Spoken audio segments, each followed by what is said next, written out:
Please don't forget subscribe to the channel and hit the bell to get notified of new daily videos. When I started my custom furniture business, timber and thread, a few years ago, finding the right workshop space was crucial.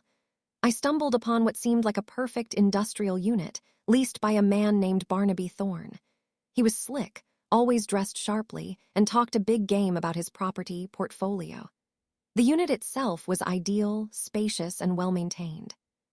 I signed a year-long lease, handed over a hefty $5,000 security deposit via wire transfer to his personal account, a detail he insisted upon, and even swapped ID copies for security purposes.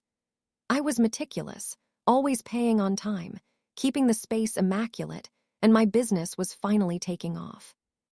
Then, about 8 months into my lease, I arrived at the workshop one morning to find my keypad code no longer worked. I called Barnaby, texted, emailed, but got no response. Hours later, he finally got back to me, claiming a critical structural issue that required immediate and exclusive access to my unit for a week. He said my presence would interfere with the emergency repairs and that my access was temporarily revoked. It was inconvenient, but I reluctantly agreed, rescheduling client meetings and production.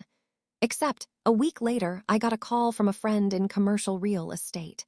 They'd been shown a prime workshop unit by Barnaby Thorne, my unit, which he was clearly trying to lease to a higher-paying tenant.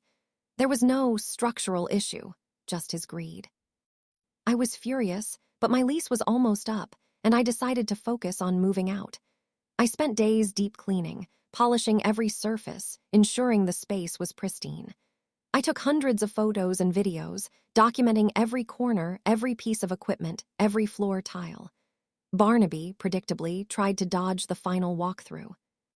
I informed him that if he didn't cooperate, I'd be contacting the local business association and the city planning department regarding potential commercial leasing irregularities.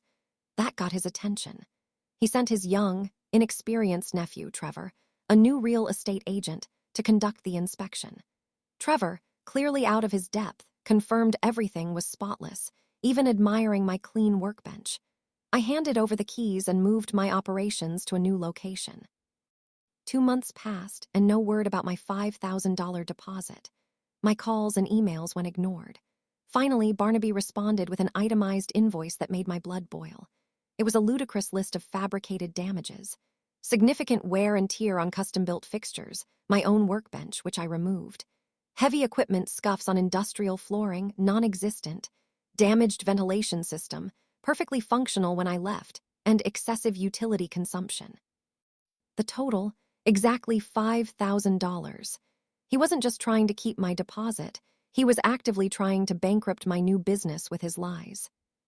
I decided then and there that I wouldn't waste time in small claims court. My goal was far grander than just my deposit. I remembered his insistence on personal wire transfers, his personal ID on the lease, and his evasiveness about any official business entity. I had a hunch he was running his entire property empire under the table. I gathered every piece of evidence, all my bank statements showing the wire transfers to his personal account, a copy of the lease agreement with his personal details, the photos and videos of the immaculate workshop, and detailed logs of all our communications. My plan was meticulous. First, I filed a comprehensive report with the IRS, detailing all my rent payments and the security deposit as undeclared income for an unregistered commercial enterprise. Second, I reported him to the city's business licensing board and the planning department, alleging operation of a commercial rental business without proper permits or registration and potential zoning violations. I even hinted at commercial property tax evasion. I provided them with his personal address, which I'd cross-referenced through public records. I laid out everything, linking his personal financial activities directly to his commercial properties.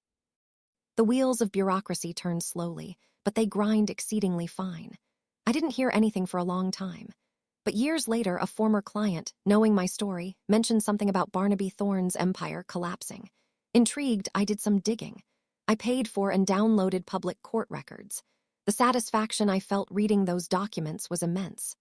Barnaby Thorne, the man who thought he could steal from me, was utterly ruined. He had declared personal bankruptcy. Multiple properties, including the very building where my old workshop was, had been seized and auctioned off to cover his debts. He faced massive back taxes, penalties, and fines from the city for operating an unregistered commercial venture. His entire portfolio had crumbled, not because of a bad market, but because of my meticulously laid traps. He lost everything: his properties, his savings, his reputation. His entire life's work, built on deceit, was dismantled piece by piece. He tried to take $5,000 from me, and in return he lost everything. Some justice, truly, is served ice cold and in triplicate. If you enjoyed this video, please hit the thumbs up button to like it. And please do subscribe to support the channel.